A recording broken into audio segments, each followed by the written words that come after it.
네, 안녕하세요. 반갑습니다. 홍산아입니다.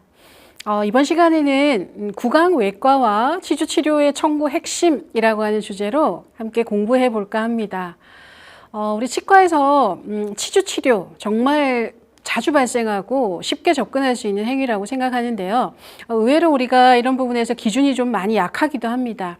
따라서 이번 시간에는 파트 1과 파트 2로 나누어서 파트 1에서는 구강외과와 관련된 진료, 그리고 파트 2에서는 치주치료에 대해서 산정 오류가 어떤 부분에서 일어나는지를 같이 한번 살펴보면서 공부해보는 시간 가져보도록 하겠습니다.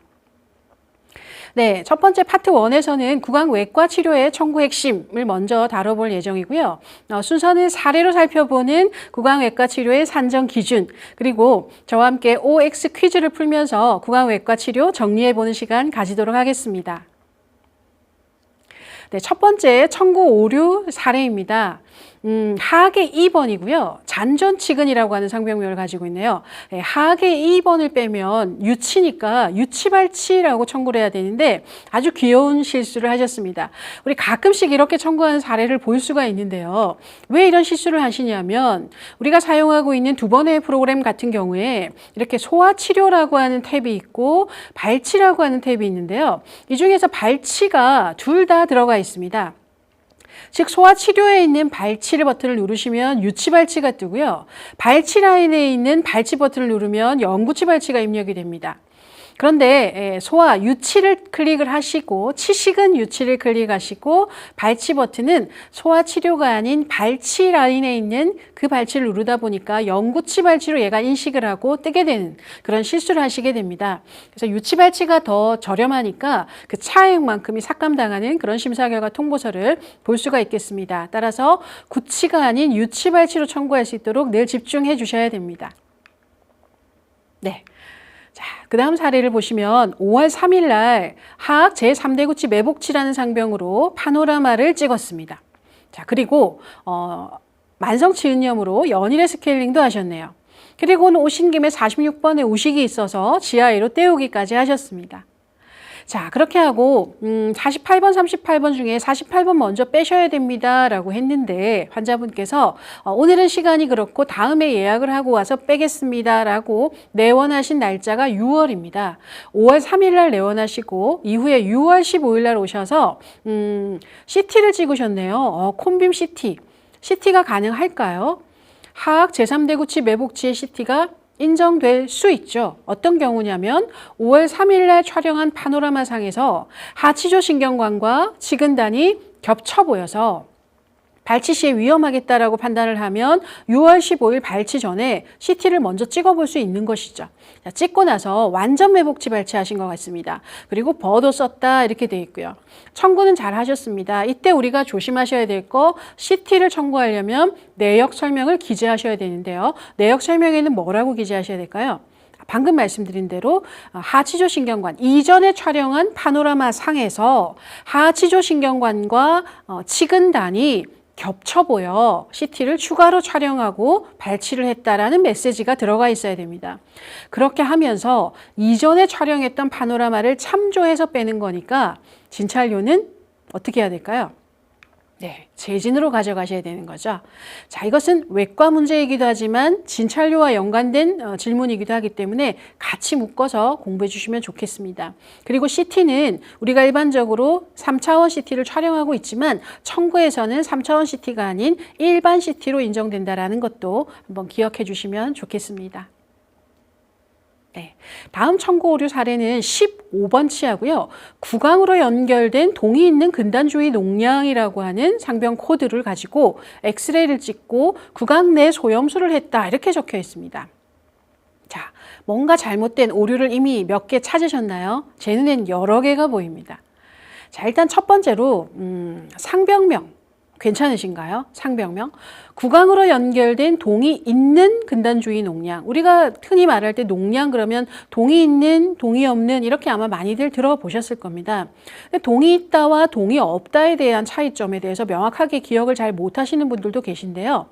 일단 사진 보시면 지금 15번 치아라고 가정하고 뿌리 끝에 염증이 생긴 겁니다.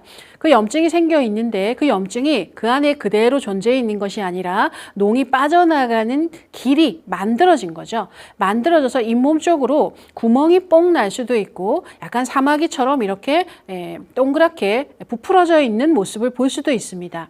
아무튼 농이 빠져나가는 길이라고 하는 피스출라, 누공이 현재 있는 바로 사진인데요. 이게 바로 동이 있는입니다.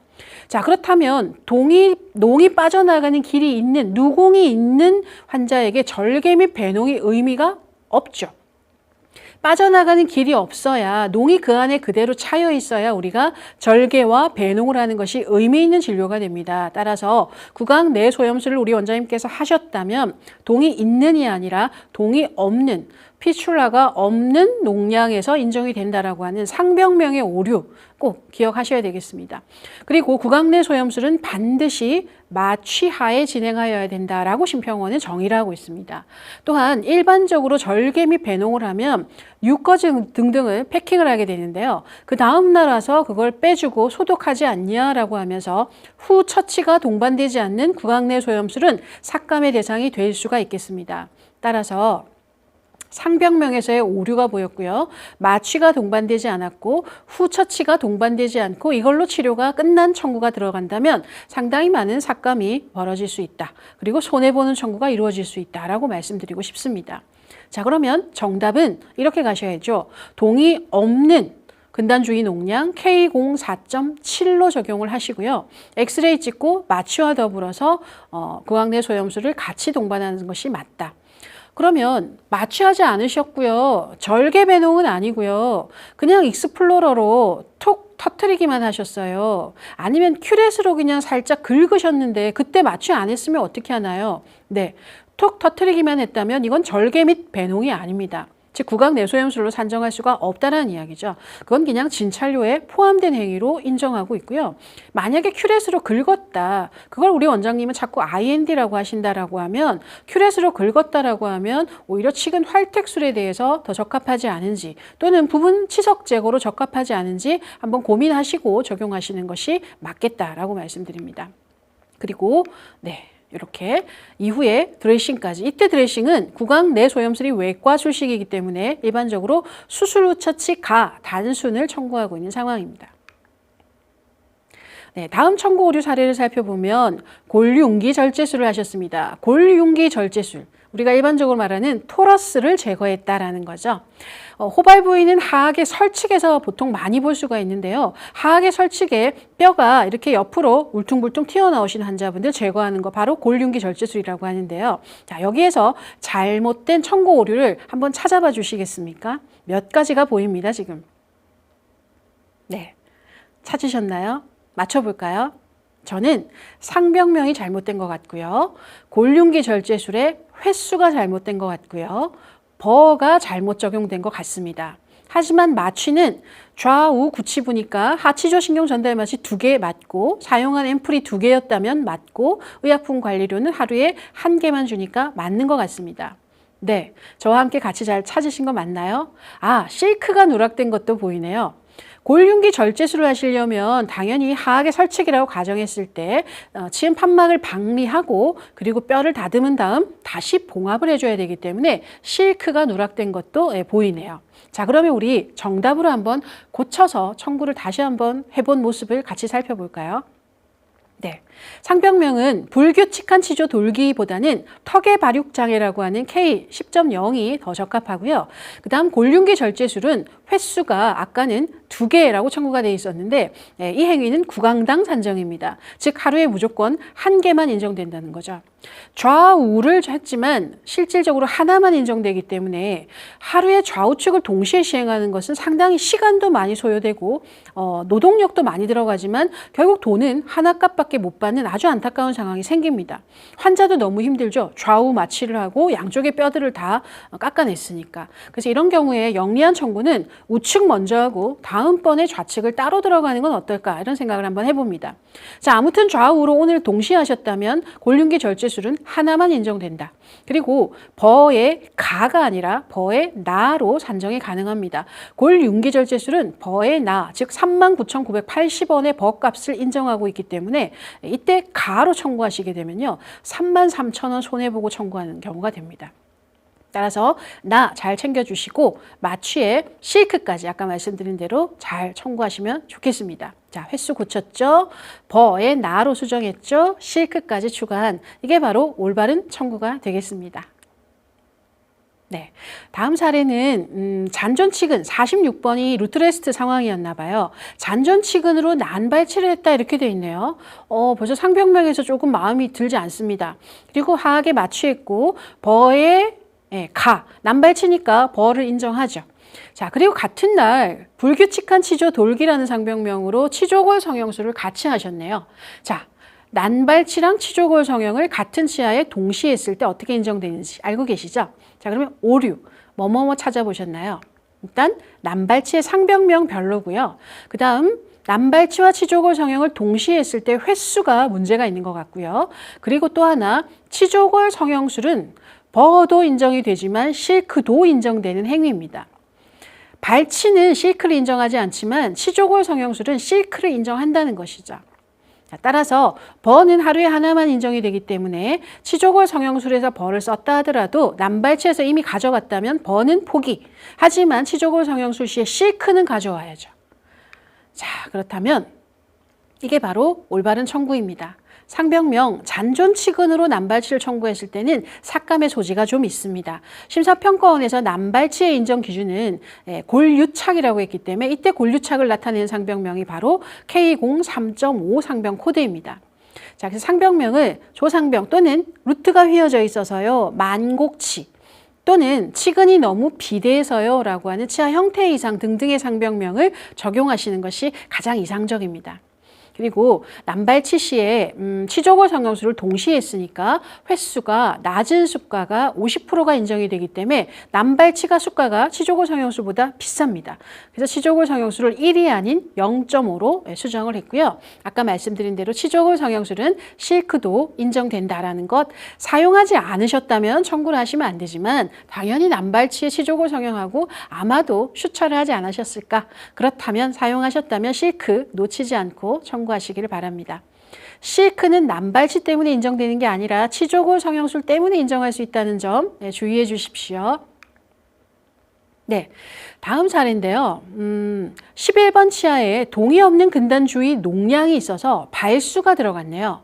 그리고 같은 날에 구강 내 소염술, 첫치 순번 2번에 구강 내 소염술까지 같이 넣었습니다. 발수와 구강 내 소염술을 동시에 진행한 상황인 걸 알 수 있죠. 자, 이때 상병명 동의 있는이 아니라 동의 없는 근단 주위 농량 아주 잘 적용하신 것 같습니다. 하지만 뭔가 좀 청구가 이상하다라고 생각되는 거 보이시나요? 네, 요즘 심사 경향을 보면 예전에는 발수랑 구강 내 소염술을 동시에 했을 때 주된 처치 100, 제2처치 50 해서 발수를 주된 처치로 보고 구강 내 소염술을 50%로 인정을 했었습니다. 하지만 최근에 심사의 경향은 각각 100대 100으로 인정하고 있는 상황입니다. 그 이유는 심사평가원에서 구강 내 소염술은 수술이고요. 발수는 처치이기 때문에 이것은 각각 인정을 해드리고 있습니다라고 이야기들을 하고 계십니다. 하지만 예전 방식대로 나는 100대 50으로 알고 있어요 라고 하시는 분들은 그런 심평원 지원 소속이라면 좀 손해보고 하시는 거고요. 어떤 심평원 같은 경우에는 여전히 100대 50으로 심사를 하는 기준이 있을 수도 있습니다. 그래서 한번 선생님 계신 곳의 치과의 심사평가원 지원은 어떻게 심사를 하고 있는지 정보를 좀 얻으셔서 난 여태까지 100대 50으로 했는데 100대 100이 되는 거예요? 라고 지금 오늘 처음 인지하셨다면 한번 확인하고 100대 100으로 청구해 보시는 것, 도전해 보시는 것도 좋다고 생각합니다. 네, 다음 경우는요.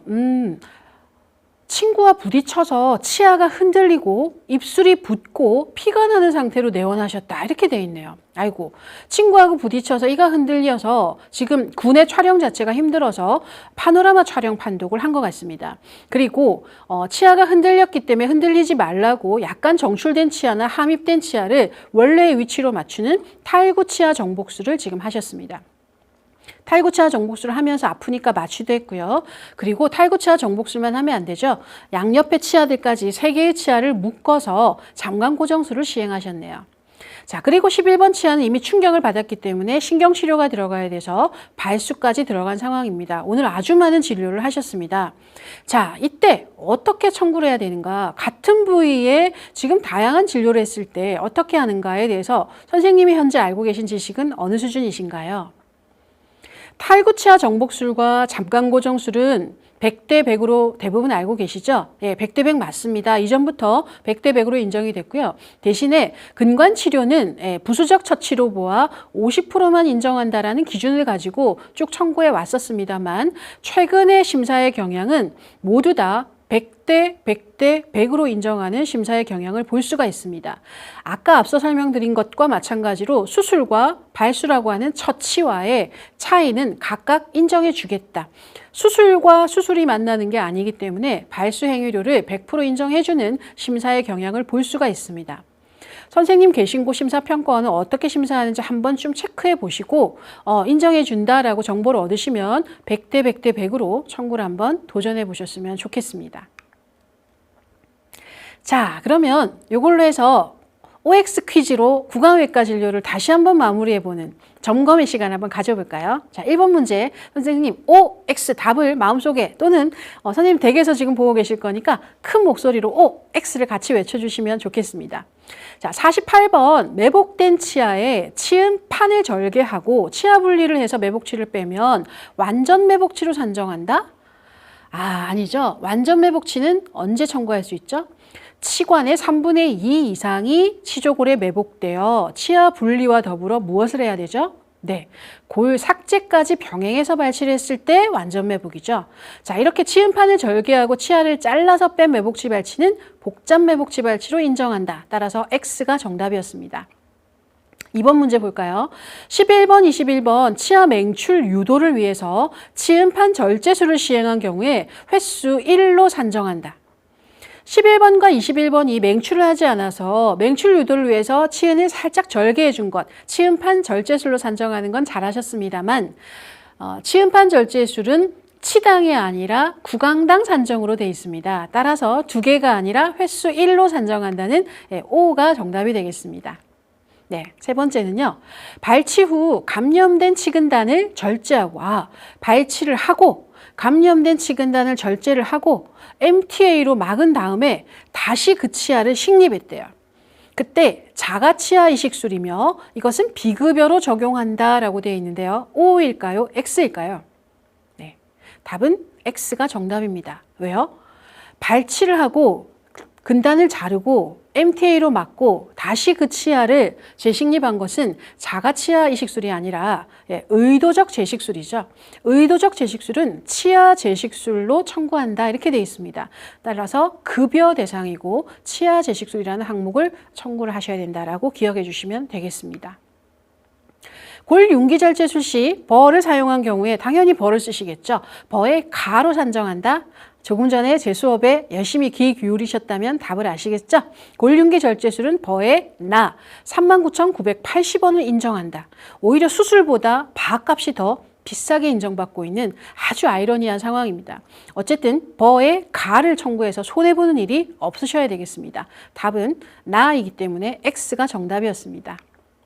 네, 5번 문제. 구강 내 소염술 시 마취 없이 진행한 경우에는 산정이 불가하다. 네, 이것 또한 앞서서 말씀드렸죠. 구강 내 소염술은 마취하에 시행하는 소수술로 분류되어 있습니다. 마취 없이 하셨는데요 라고 하면 구강 내 소염술은 인정이 되지 못할 것입니다. 따라서 산정 불가하다. O입니다. 입술이 찢어진 상태로 내원해서 봉합을 했대요. 입술이 찢어져서 오셔서 꼬맸는데 구강 내열상 봉합술하고 사용한 실크를 산정한다. O일까요? X일까요? 네, 답은 X가 정답입니다. 왜 X냐면 입술은 구강 외열상 봉합술입니다. 입술 말고 구강 안쪽, 즉 치은 또는 혀 또는 구강 저 또는 뺨 안쪽 등등이 찢어졌을 때는 구강 내의 열상봉합술이 맞지만 입술은 구강 바깥쪽으로 보기 때문에 구강 외 열상봉합술이고요. 이때 구강 외 열상봉합술은 치과의 항목에는 없습니다. 따라서 의과의 수가 창상봉합술을 준용해서 우리가 사용하고 있고요. 마취를 동반하셨다면 이때 치과용 마취는 인정이 되질 않습니다. 의과 행위에 치과 마취는 어울리지 않는 거죠. 따라서 마취 행위료는 인정이 안 된다. 구강 외 소염술일 때요. 하지만 사용한 리도카인과 의약품 관리료는 인정이 되니까 마취의 3종 세트 모두 다 버리지 마시고 행위료만 지워주셔야 됩니다. 자, 다시 한번 정리하면 입술이 찢어진 것은 구강 내가 아니라 구강 외 열상봉합술이며 구강 외 열상봉합술은 의과의 항목을 치과가 준용해서 쓰기에 치과의 마취 행위료는 인정이 되지 않는다. 이렇게 공부하시면 좋겠습니다. 치조골 성형술을 하고 봉합을 했을 때 실크는 가능하다.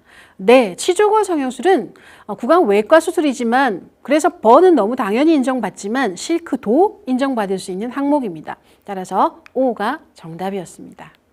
네, 8번 문제, 함입이 된 치아가 안으로 들어간 함입된 11번 치아를 원위치시켰다. 이건 바로 탈구 치아 정복술이고요.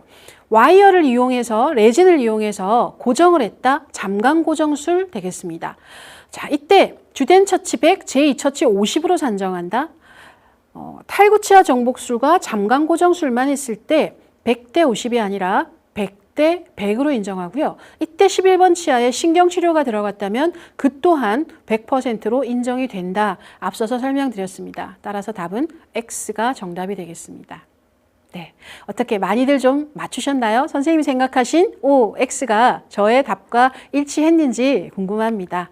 자, 많이 맞추셨다면 그동안 보험에 계속 관심을 가지고 열심히 공부해 오셨다. 큰 박수를 보내드리고요. 나 좀 제법 많이 틀렸습니다. 그러면 조금 더 보험에 관심을 가지고 지속적으로 저와 함께 또 우리 훌륭한 다른 분들 강사님들의 강의들 많이 들으면서 레벨업 하실 수 있기를 기원하겠습니다. 자, 그럼 저는 구강외과와 치주치료의 청구의 핵심 중에서 파트 1으로 인사드렸고요. 잠시 후에 파트 2에서 다시 인사드리겠습니다. 여러분 고생 많으셨습니다.